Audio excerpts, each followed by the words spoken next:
suppression finding. And the co-authors are Aritra Roy and Guido Valerio from Sorbonne University in France, and Julian Berzin, also from Sorbonne University in France. So Aritra Roy will present.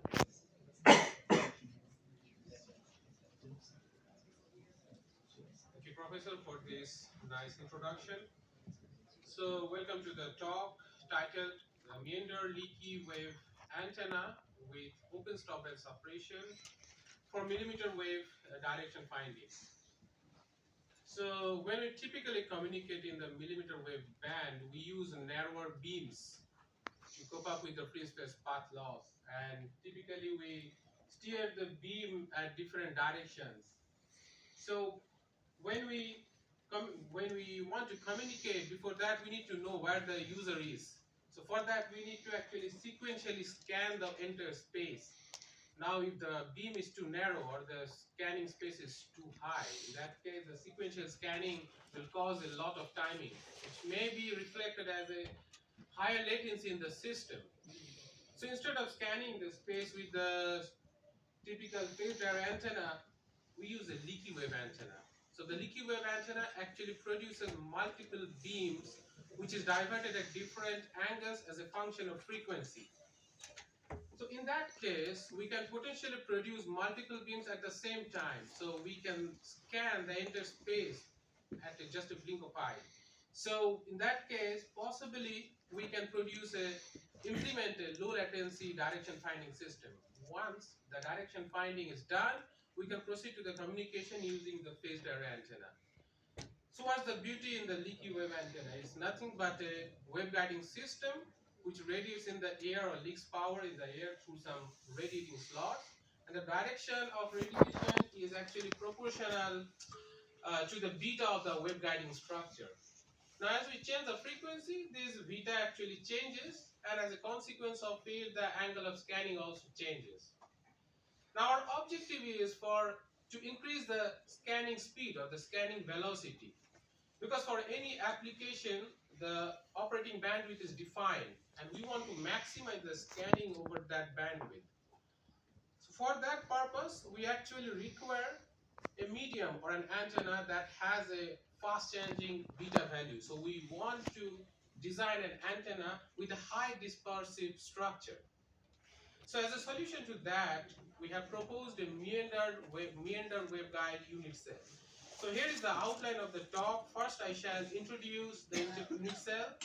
Then I will discuss some of the properties of the cell, and we'll find out the problem of open stop band associated with the structure. Then I will present a nice technique to mitigate the open stop band, and following that I shall discuss the design of the full antenna. And at the end I shall briefly discuss about the direction of arrival estimation with the antenna. Let's look at the unit cell first.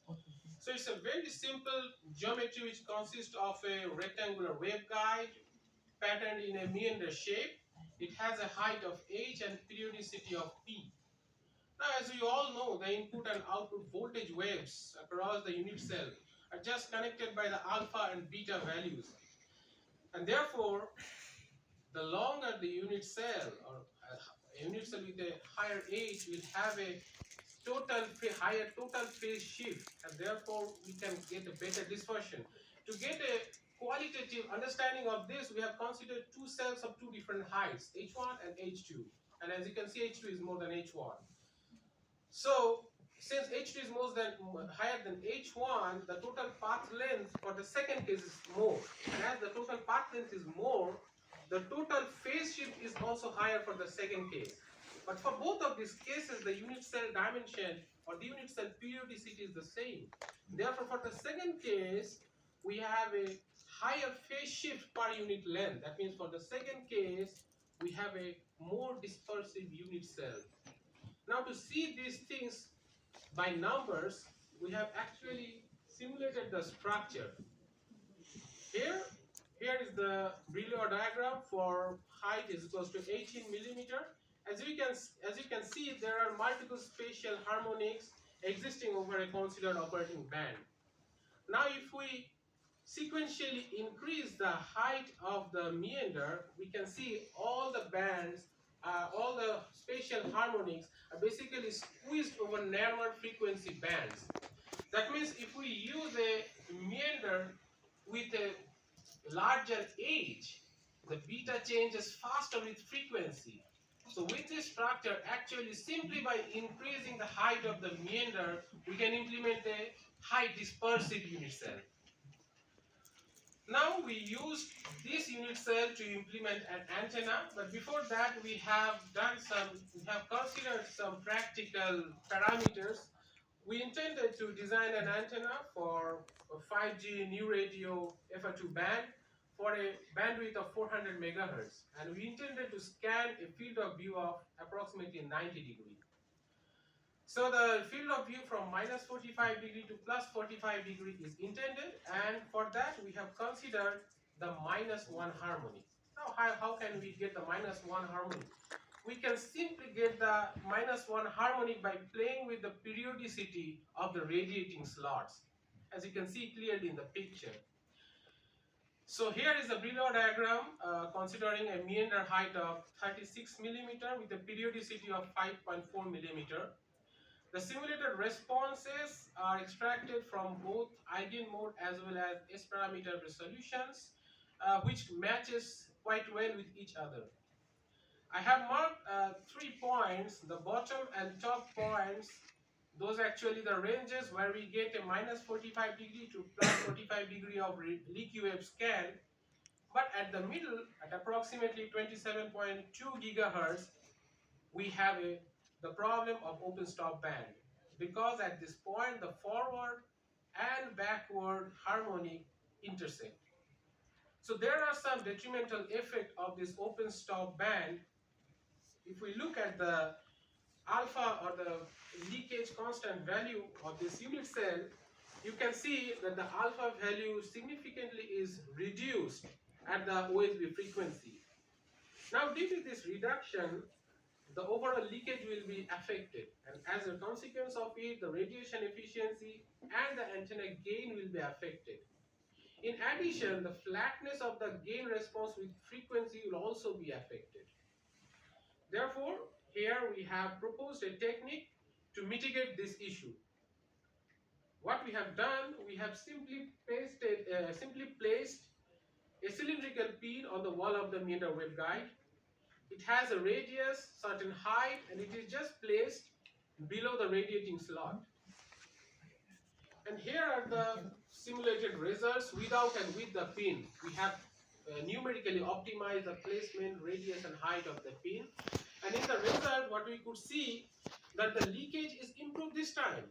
At the OSB, it is significantly improved, and all over, considering the entire frequency bandwidth, the overall leakage is improved. So to see into a bit in detail or inside the structure, we actually plotted the block impedances without and with the pin. And as you can see, by using the pin, the real part of the block impedance is sort of pulled near the value of 1, whereas the imaginary value is maintained approximately close to 0. So however, whatever, by using the pin, the variation in the block impedance values are sort of nullified. So we have considered this structure further to construct an antenna.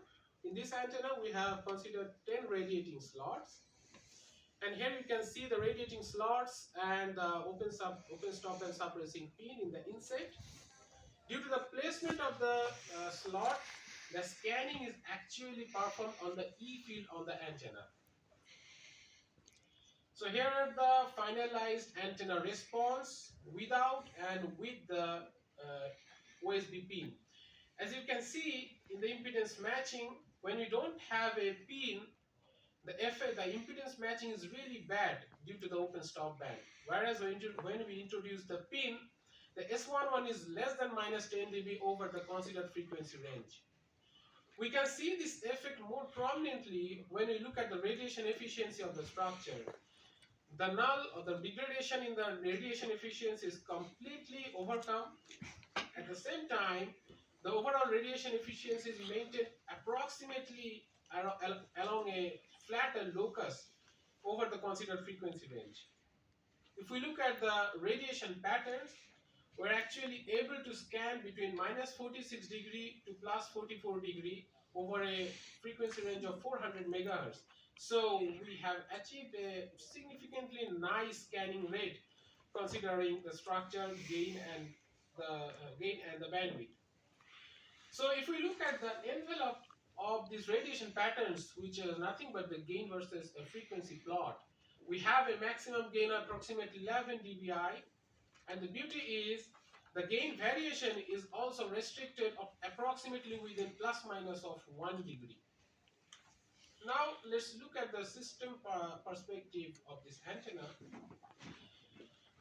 For a typical uplink scenario for 5G, what is done, a WaveDM signal block is typically used. So this WaveDM signal block consists of multiple orthogonal subcarriers, which consists of pilars and the data.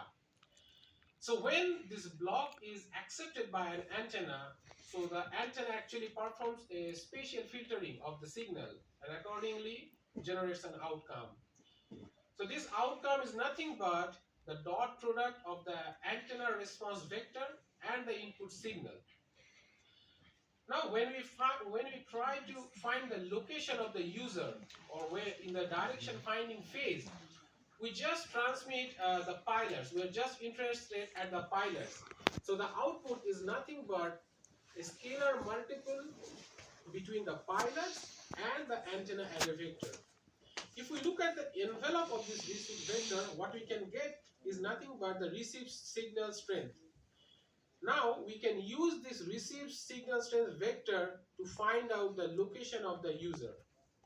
Here you can see here a single user or single direction is considered, but for three different angles. For all these three cases, the received signal strengths are plotted. As you can see, the received signal strength values becomes maximum near the intended theta values. However, the accuracy of estimation can be improved if we further process this data using different algorithms. We have used a multiple signal classification or music technique to plot the pseudo spectrum out of these values. And if you see closely, the pseudo spectrum has a nicer peak which is much closer to the expected theta values.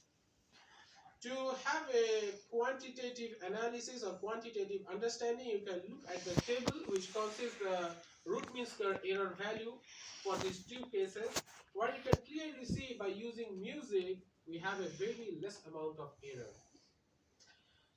So in conclusion, motivation for a fast scanning leaky wave antenna for a low latency system is presented. As a requirement of a fast or fast scanning or high dispersive fast scanning requirement, we have proposed a Meander waveguide. The properties of the Meander waveguide is discussed, and it was shown that the Meander waveguide waveguide unit cell actually can scan between negative to positive quadrants, but it suffers from a problem of open stop band. This open stop band is mitigated by introducing a cylindrical pin inside the structure. Once the open stop band is mitigated, we have constructed an antenna. So this is an all metal antenna which does not have any dielectric loss. The antenna is actually sort of able to scan between plus minus 45 degree of range over a working bandwidth of 400 megahertz. Following that development, I have briefly discussed about its usage for direction of arrival applications. So that's all from my side. Here is our team in Sorbonne. Professor Guido and Professor Saza is sitting among us. And a big round of applause for the IEEE and the EuCAP organizing committee. So that's all from my side. The podium is open for questions. Thank you.